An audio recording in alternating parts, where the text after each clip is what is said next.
ल दर्शन गर्नेहरू सबै सक्यो है। हामी यता महादेवलाई दर्शन गर्ने पूजाआजा गर्ने कार्यक्रम सक्यो है।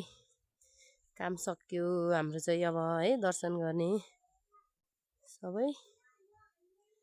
अनि हामी चाहिँ अब घर फर्किन्छौँ है। अहिले त कस्तो खतरा बब्बाल यो सरसफाइदेखि एकदम व्यवस्थित के अहिले त यतातिर पनि पुरै कामहरू एकदम व्यवस्थित गर्नुभएको रहेछ है। यहाँतिर कस्तो मजाले यहाँ पानी पर्दाखेरि बस्ने ठाउँ पनि बनाएको रहेछ। अनि हामी पहिला पहिला आउँदाखेरि चाहिँ थिएन। यहाँ कत्रो ठुलो बस्ने ठाउँ है। हेर्नु न यहाँ कस्तो मजाले कति लामो बनाउनु भएको रहेछ। बस्ने ठाउँ भइहाल्यो है। हेर्नु न अहिले त कति सफा बनाएर व्यवस्थित। यता हाम्रो गुरु रेम्भोर्छेको मूर्ति भइहाल्यो। ल हेर्नु न एकदम।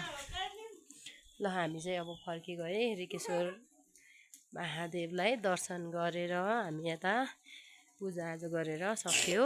अब हामी घर फर्किन्छौँ गाइजहरू। बाई बाई साथीहरू, by by. Baby by by के भयो?